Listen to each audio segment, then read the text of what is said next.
Hello every one. Organza ഫാബ്രിക്കിൽ customise ചെയ്ത ഒരു ഫസ്റ്റ് ഹോളി കമ്മ്യൂണിയൻ ഫ്രോക്കാണ് ഇന്ന് കാണിക്കുന്നത്. ഒരു നീ ലെങ്ത് ഫ്രോക്കായിട്ടാണ് ചെയ്യുന്നത്.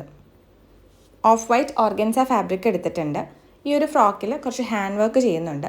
ഹാൻഡ് വർക്ക് ചെയ്യാനായിട്ട് 4 ഷെയ്ഡിലെ ത്രെഡും പിങ്ക് പീച്ച് ഷെയ്ഡിലെ കട്ട് ബീഡ്സും എടുക്കുന്നുണ്ട്. ഇതാണ് കേട്ടോ ഫ്രോക്കിൻ്റെ ഫൈനൽ ലുക്ക്. പ്ലീറ്റഡ് ഫ്രോക്കായിട്ടാണ് ചെയ്തിട്ടുള്ളത്. ഫ്രോക്കിൻ്റെ ലോവർ പോർഷനിലായിട്ട് ലേസ് ആഡ് ചെയ്തിട്ടുണ്ട്. ഫ്രോക്കിൻ്റെ യോക്ക് പോർഷനിൽ വെർട്ടിക്കലി ലേസും പ്ലീറ്റ്സും ആഡ് ചെയ്തിട്ടുണ്ട്.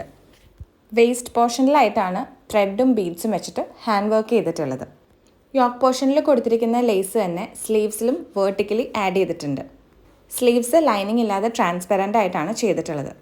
ഫ്രോക്കിൻ്റെ ബാക്ക് പോർഷനിൽ വെർട്ടിക്കലി സ്പോഞ്ച് ബോൾസും ഹാങ്ങിങ്സ് ഉള്ള ഒരു ബോയും കൂടെ ആഡ് ചെയ്തിട്ടുണ്ട്. ഈ ഒരു ഫ്രോക്കിലേക്ക് 3 ടൈപ്പ് ലേസുകളാണ് യൂസ് ചെയ്തിട്ടുള്ളത്.